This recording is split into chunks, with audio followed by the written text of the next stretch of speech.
So let's talk about this area model of multiplication. Why do we have all these boxes? Let's start with the big picture. The big picture is anytime I multiply two numbers, 7 times 12 in this example, we can really think about a rectangle and we're finding area. So let's say we got to lay some cement, right? 12 feet by 7 feet. Well, what's 12 times 7? 84. And here's a visual representation of the 84 square feet. There would actually be 84 little squares inside here representing how much cement that was. Now, what's nice about this is we can actually break this up into smaller pieces if we want. So that 12 we can think of as 10 and 2. So if I draw a line here, maybe this part's 10 feet and this is 2 feet.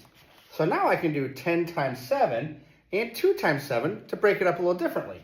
10 times 7 is 70. 2 times 7 is 14. We simply add our two pieces to get our total. So we still get 84, but by breaking it up a little bit, it makes it a little bit easier to solve. Now, where this method really comes in helpful is if we have two two-digit numbers. So let's say we've got 12 times 27. Again, we're not maybe going to be able to do that in our head real quickly, so let's break this up. So we'll just keep the 12 on this side and the 27 over here, and we're going to break it up into our 10s and our 1s. So that 12 is going to be 10 and 2. That 27 is going to be 20 and 7.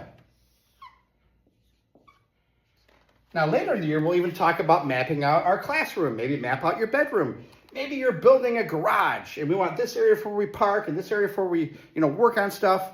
We can really apply this to a lot of things. Now that we've got it split up like this, now I can do 10 times 20.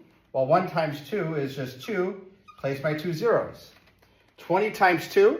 Again, 2 times 2 is 4. Place my 0. 10 times 7. Again, that's going to be 70. And that 2 times 7, that's still 14. Now that we've got 2 by 2 multiplication, we're going to get 4 pieces. Simply add these up to get the total. So we've got 270, if I write in the right spot, 40, and 14. Get a 4, 7, 8, 9, 10, 11, 12, and a 3. So our final answer is 324. So this is a great strategy that works for many students. Let's look at another example now that we understand what we're doing. So 42 times 56. Well, that 42 we're going to break up into 40 and 2. 56 we're going to break up into 50 and 6. Now, just simply multiply these pieces together. 40 times 50. Well, 4 times 5 is 20. I have 2 zeros. Place my 2 zeros at the end. 2 times 50. Well, that's 100, right? 2 times 5 is 10. Place my 0. 40 times 6. 4 times 6 is 24. Place my 0. And 6 times 2 is 12. Now that we've got our pieces, we've got 2,000, 100, 240, and 12. Add them up. 2, 5, 3, 2. 2,352. All right, here's one for you to try. We're going to do 38 times 74. So again, you're just going to split that up into the 10s and the 1s, right? 30 and 8, 70 and 4. Place those in our area model. Do your multiplication. Get your total. So go ahead and pause this video, and we'll check your answer here in just a second.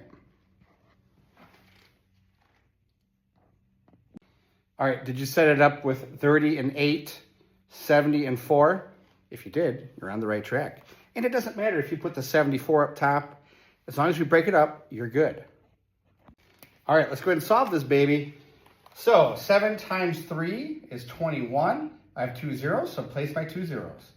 70 times 8. Well, what's 7 times 8? 56. And place your 0. 30 times 4. 3 times 4 is 12. Place your 0. And 8 times 4 is 32.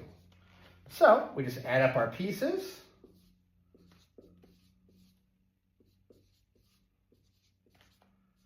And that will give us our total. So 2, 6, 7, 8, 9, 10, 11, 5, 6, 7, 8, and a 2. 2,812. Now, after Christmas, we will start learning the standard algorithm, but for now, this is a really great strategy to help kids be successful.